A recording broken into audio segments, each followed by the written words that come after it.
बात करने के लिए लॉगिन करें www.astrotak.com। आप अपने घर को इम्प्रूव करके, अपने घर को सुधार करके अपने भाग्य को कैसे बेहतर बना सकते हैं। देखिए, घर के अलग अलग स्थान अलग अलग ग्रहों से नियंत्रित होते हैं।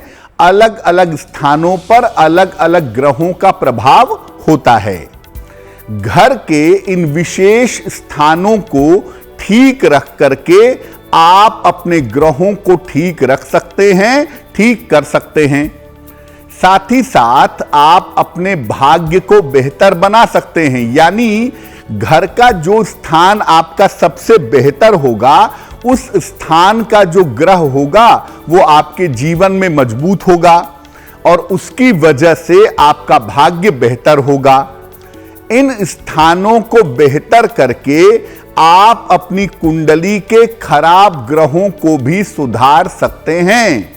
यानी जो ग्रह कुंडली में खराब है, वो जिस स्थान को रिप्रेजेंट करता है, जिस स्थान के बारे में बताता है, उसको बेहतर करके आप अपनी कुंडली के उस ग्रह को बेहतर कर सकते हैं। यानी अगर आप कुंडली सुधारेंगे तो आपका घर सुधरेगा, या आप अपना घर सुधारेंगे तो आपकी कुंडली सुधर जाएगी।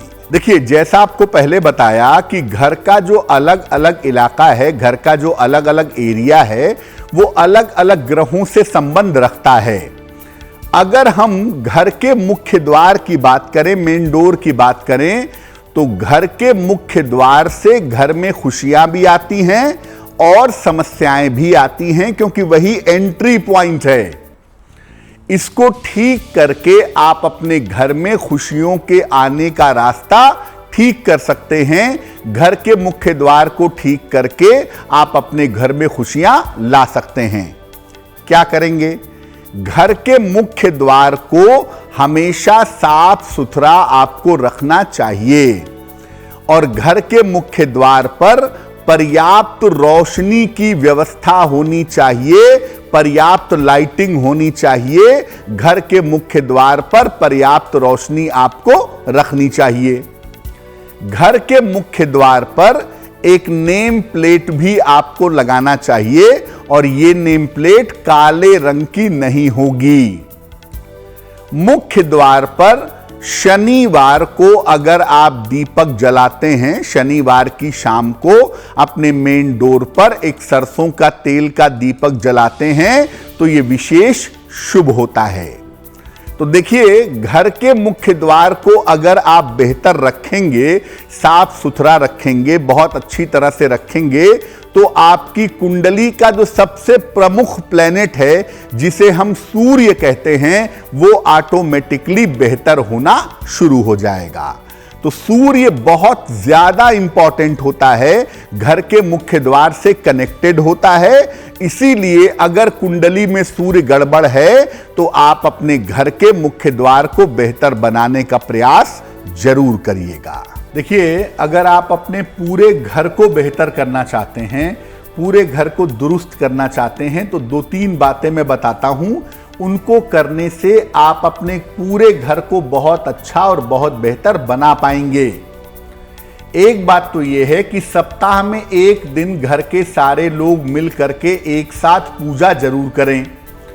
शनिवार को सुंदरकांड का पाठ हो, घर के सारे लोग बैठकर कर लें। बुधवार या बृहस्पतिवार को विष्णु सहस्त्र नाम का पाठ हो, घर के सारे लोग बैठ करके कर लें। या रविवार को गायत्री मंत्र से हवन किया जाए, घर के सारे लोग बैठ करके करें। अगर घर के सारे लोग बैठ करके सप्ताह में एक दिन संयुक्त पूजा करते हैं, ज्वाइंट पूजा करते हैं, तो सबके ग्रह सुधरते हैं और घर की तरंगें बेहतर होनी शुरू हो जाती हैं। इसके अलावा जब भी घर में पूजा हो, अगरबत्ती या धूप बत्ती जलाई जाए, तो उसका धुआं पूरे घर में दिखाया जाए। खास तौर से अगर गूगल की अगरबत्ती हो, चंदन की अगरबत्ती हो, लोबान की अगरबत्ती हो, तो इसका धुआं पूरे घर में घुमाने से फायदा होता है। घर की नकारात्मक ऊर्जा बाहर की तरफ निकल आती है। तीसरे नंबर, देखिए, घर में सफाई बहुत ज़्यादा इंपॉर्टेंट है। आप ऐसा नहीं कर सकते कि आपने लिविंग एरिया की सफाई कर दी, बाथरूम की सफाई कर दी, बेडरूम को ऐसे ही छोड़ दिया, या स्टडी रूम को ऐसे ही छोड़ दिया, किचन को ऐसे ही छोड़ दिया। घर के हर कोने की, हर कमरे की विधिवत सफाई होनी चाहिए।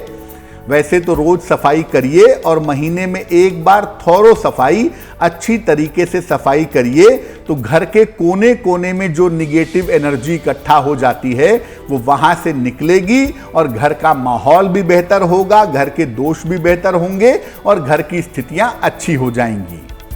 हो सकता है कि आप नॉनवेज फूड खाते हों, मैं ये नहीं कहता कि आप खाइए या ना खाइए, लेकिन एक बात का ध्यान रसोई में जरूर रखिए कि नॉनवेज खाने और पकाने के बर्तन अलग होने चाहिए और वेज खाने और पकाने के बर्तन अलग होने चाहिए।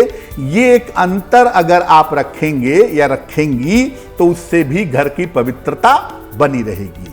तो इन छोटी छोटी बातों का ध्यान रख करके आप अपने पूरे घर की तरंगों को, वाइब्रेशंस को बहुत अच्छा बना सकते हैं।